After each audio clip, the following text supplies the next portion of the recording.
Hello, everyone, and welcome to the Ag Innovation News Podcast, presented by the Agricultural Utilization Research Institute of Minnesota. I'm Dan Scogan, your host for the Ag Innovation News Podcast. Guests on this program shed light on innovations in value-added agriculture, highlight important voices and work that's being done throughout the Minnesota ag sector, and educate the public about resources and organizations that support Minnesota agriculture. Today, we welcome to the Ag Innovation News Podcast, Leighton Carton. Kathy is the founder and owner of Heavenly Treats, a company that has created handcrafted toffee, cookies, backed by a passion for baking and sharing. Kathy, welcome to the Ag Innovation News Podcast. Thank you, Dan. I'm excited to have that conversation with you because we do enjoy Heavenly Treats at our house, and we've given them as gifts, and I look forward to kind of getting the backstory on how it all came to be. So let's start with that. Tell me a little more about yourself, Kathy, and the road you took to end up at Heavenly Treats. Well, it's a pretty interesting story. I am a teacher by trade. I graduated from St. Catherine's University and taught for a few years. I was in Rock Island, Illinois, 1980, when I was teaching, and I went to a Christmas staff party and tasted this wonderful toffee. I have always loved toffee. The Heath Bar was my favorite growing up. And when I tasted this toffee, I thought, gosh, I want to buy some for Christmas presents. So I asked around who brought it to see where they purchased it. It happened to be a nun, a coworker of mine. And she said to me, Kathy, I'd be happy to teach you how to make it because she had made it. So on a Saturday morning, myself and a couple other teachers joined this nun in the school cafeteria, and she taught us how to make toffee. That was back in 1980, and we're talking 43 years later. I'm still continuing to make toffee, and it's such a passion of mine because we have really improved it from the original recipe. Dan, I don't know if you've noticed that, but our toffee is very thin and crisp, while other toffees can be a little bit thicker. So that's how Heavenly Treats started. We actually became an official business back in 2011. So we're going on our 10th year now. And still making toffee. And yes, it is noticeably thinner. I always say it's got that melt in your mouth texture. A Heath Bar you have to chew on a little bit. The toffee that Heavenly Treats puts out quite a bit thinner, and for me anyway, a much more pleasant texture. Yes, we get a lot of comments and reviews from our consumers and clients regarding just that.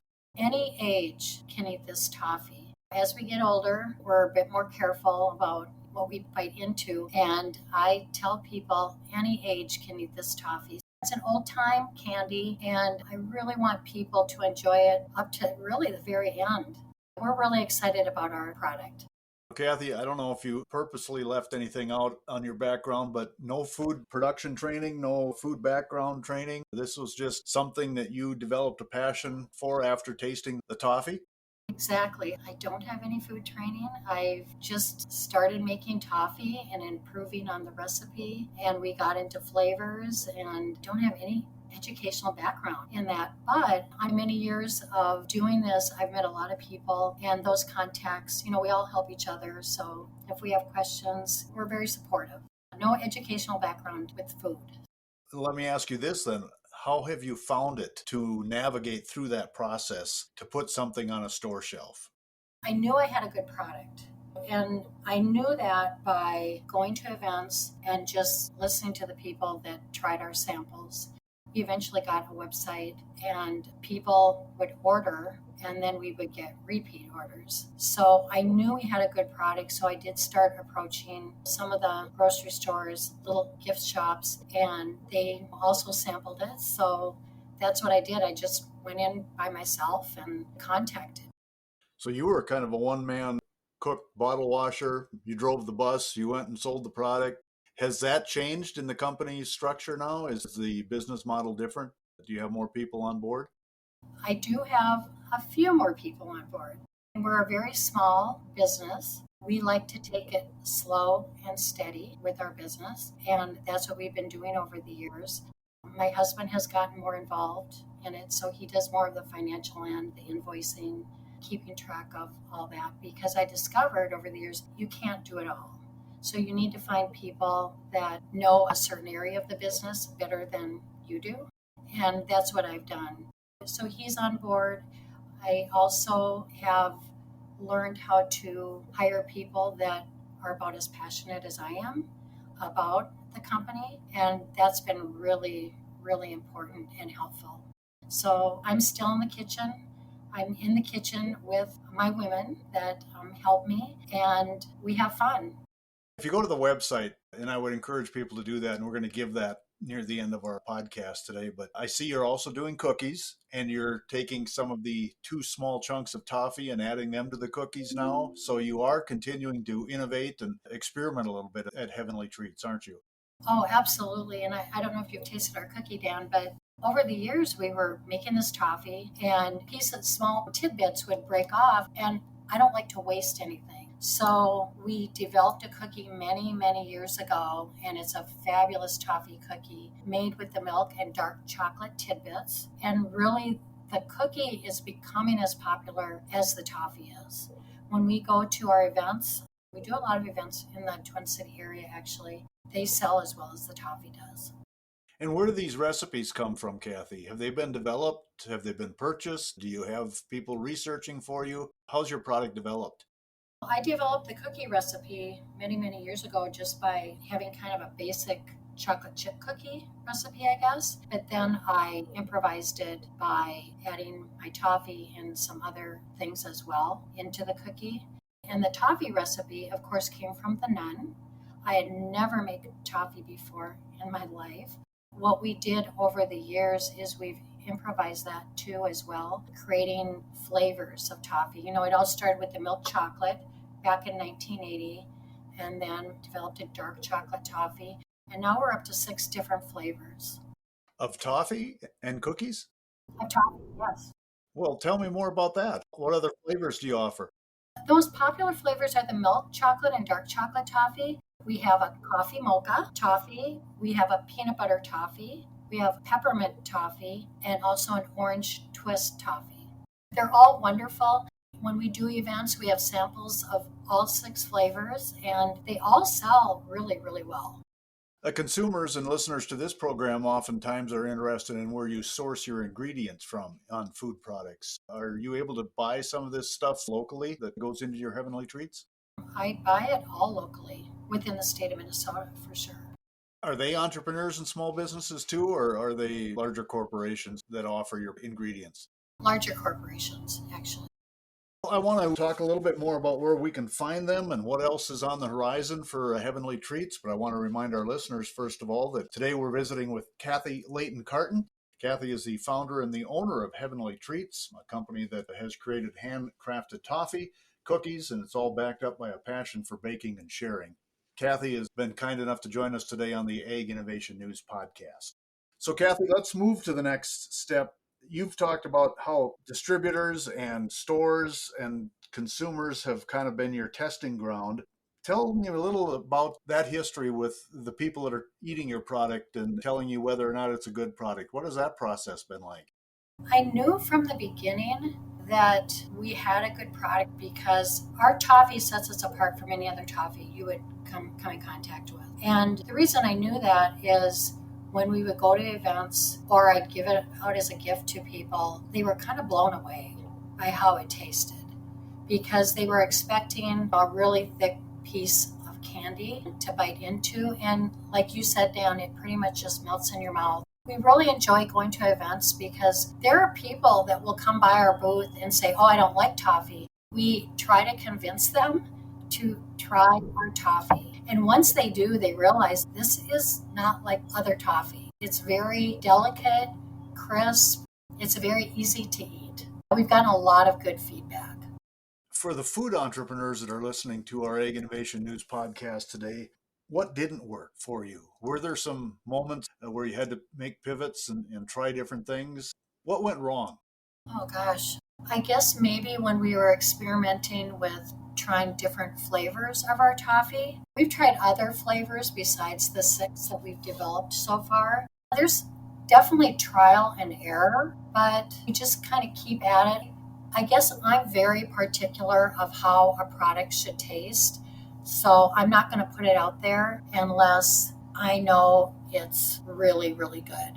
We're still working on some other flavors. We have a cherry cordial that we're developing, and that's with our dark chocolate. So we're hoping to put that out within the next year. We've come across dumpling blocks, but I think that's pretty normal when you're in the kitchen and trying to create something new. So, if you were going to give advice to another food entrepreneur, what do you think they should know going in? Or maybe the more important question is, what do you wish you would have known? As the business grows, and like I said, we're pretty slow and steady. It's a lot of work, but if you have passion, which I absolutely have passion for my product, people will say to me, I don't know how you do it. Well, you do it because you love what you're doing. Just prepare yourself that it is a lot of work. What you need to do is find the right people to work with because you can't do it all. And at one time, I was doing it all, and there are too many things that fall through the loopholes. And so you really need to find people that are also passionate and are fun to work with. And I think I have. I really have some really, really wonderful women that help me. So, I think listeners might be interested, Kathy. Where can I find Heavenly Treats? We have a website and it's pretty popular. It's shopheavenlytreats.com. And also during the holidays, we were in Kowalski's. We are also now working on another large grocery store chain. It's not quite completed yet. There are a lot of small gift shops too around that ordered during the holidays. You know, what I tell people is toffee isn't just for the holidays. So I'm trying to convince my small gift shops too that it's not just for the holidays. It makes a nice gift all year round. Short term, if we're going to talk about the future of Heavenly Treats, and every entrepreneur, I guess, has a different level of comfort on what they want to do with the product that they develop. But what's next for your company? Where do you see Heavenly Treats in the next 6 to 12 months? I am foreseeing more distribution for sure with a distributor out of Chicago. So I'm hoping they will help us with that. Also, our website has been probably the main revenue builder for us. And so we're doing more with that. We ship all over the country. We continually get repeat orders. There were many years ago where the holidays would end and everything would end on the website. Now we continue to get orders every week, which tells me that's a really good sign. Also, I would like to get into more boutique, small gift shops, because I think that's where our niche really, really is that gourmet, high-end product. Are consumers coming to you with suggestions on flavors that they would like to see you try? And how difficult is that to pivot to something else? For us, it really hasn't been that difficult. I mean, we've tried different flavors, and if they don't work, we just kind of set it aside for a while and rethink it. As far as consumers coming to us, once in a while we'll get suggestions, why don't you try this flavor? And, we'll sometimes take them up on it and see how it works. But I don't know, right now our 6 flavors are pretty successful that we're going to just stick with those as well as our toffee cookies. So we're pretty focused on our toffee making and the cookies. Kathy, let's look further into the future, 5, 10 years for Heavenly Treats. What do you and your husband see this company doing in the next 5 to 10 years? Oh gosh. Yeah, we're gonna be old. Older. I don't know. I keep telling myself that I can't see myself fully retired because I just really enjoy doing what I'm doing. And I really can't say what the future holds for us. Well, it sounds like I'll have toffee and cookies in my pantry for years to come. Absolutely. I'm hoping so. What would you like to leave our podcast listeners with today, Kathy? Well, if you have a passion, follow that passion because like my dad always told us, if you love what you do, you never work a day in your life. And that's really, really somewhat true. I mean, you work, but it's not like drudgery work. It's exciting work. Also, another thing is really surround yourself with people that are positive and supportive of what you're doing. And Kathy, one more time, where can our listeners go for Heavenly Treats? The easiest is probably your website. Why don't you share that with them once again? Or for more information on the company? Our website is shopheavenlytreats.com. All right, we've been visiting with Kathy Leighton Carton, the founder and owner of Heavenly Treats. Kathy, I want to thank you for your time today. Thanks for being part of our podcast. Thank you, Dan. I want to thank you, the listener, for joining us as well on the Ag Innovation News Podcast, of course, presented by the Agricultural Utilization Research Institute of Minnesota. Thanks to my podcast crew, Lisa Martinez. She's AURI's Communications Manager, and she edits this production. To learn more about AURI and the work that we do, visit us at auri.org.